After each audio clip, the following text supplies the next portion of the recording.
Hey everyone, it's Mojaxx here at the DJ City UK Lab. Now, the NAMM Show in California took place last week and you might have seen some of the news coming out of it, but unless you're a complete DJ technology obsessive like me, you might not realise the impact that some of that stuff might have on your DJing this year and in the years to come. What is the NAMM Show? It's a massive trade show where manufacturers of DJ kit, music production kit and live music stuff show off their new wares to dealers and distributors from around the world. And this is the stuff that I think was important and you should keep your eye on in 2015. First up is the Rane TTM 57 Mark II. Now, I know a lot of DJ City DJs, when the 57 was killed, when Scratch Live went away and Serato DJ came along, they were pouring some out for their dead homie because that mixer did change. It changed DJing in many respects. It was such an important product. It really, really was. That was the first all-in-one mixer with the sound card for your DVS all built in. It was a massive deal and people just absolutely adored it. The 57 Mark II keeps what was kind of exciting about that 57. The layout, the way it all works is pretty similar, but it's got all the new technology in there to support Serato DJ. You've got the 2 USB ports that Rane are now famous for as well. Easy switching between DJs.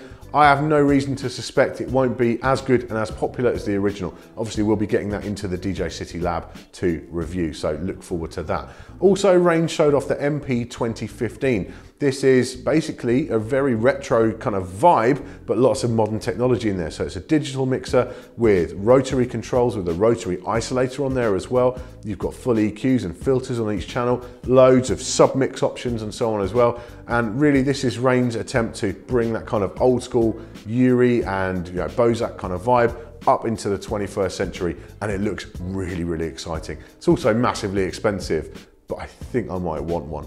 We'll have to see. We'll get it in the lab and review it soon.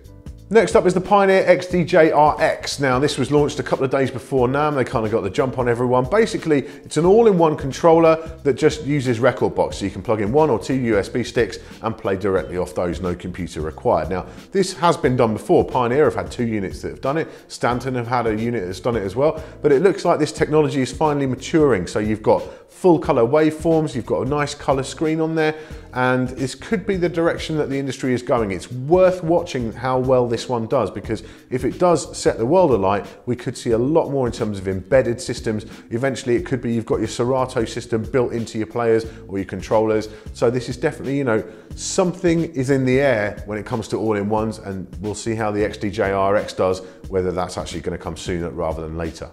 Let's wrap up by talking about the 2 big surprises from the show.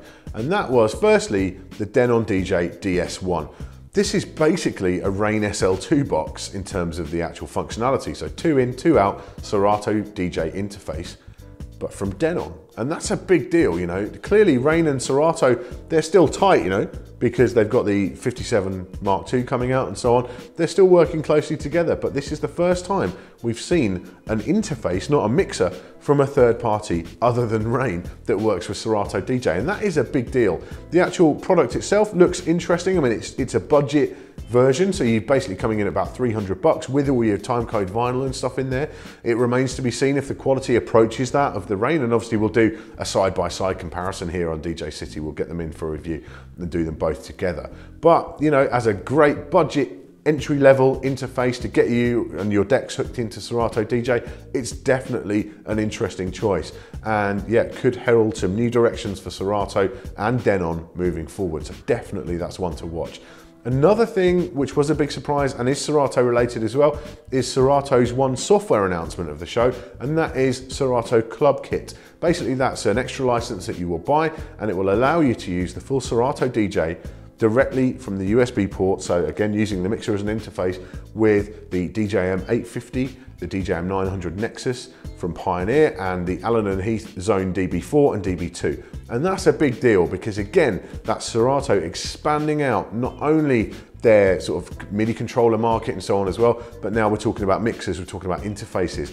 Serato really are stepping up very hard this year, and Native Instruments never do show stuff at the big trade shows, that's not their thing, but it's really hard to see anything but Serato just plastered all over the news from NAMM this year. So Native Instruments really do need to come with some interesting stuff in 2015 if they're not really going to get knocked off their perch by Serato, because Serato stuff is everywhere. And now you can literally get that extra license, you can rock up to a club that's got a 900 Nexus mixer, plug in your USB and you're good to go. and that's a pretty big deal. So definitely Serato stuff, nailing it at NAMM this year, and I'm really excited to see what Native Instruments have got to bring to the table in response. It's going to be a good year for DJ Tech. Make sure you're locked to this DJ City channel to keep up to date with what's going on.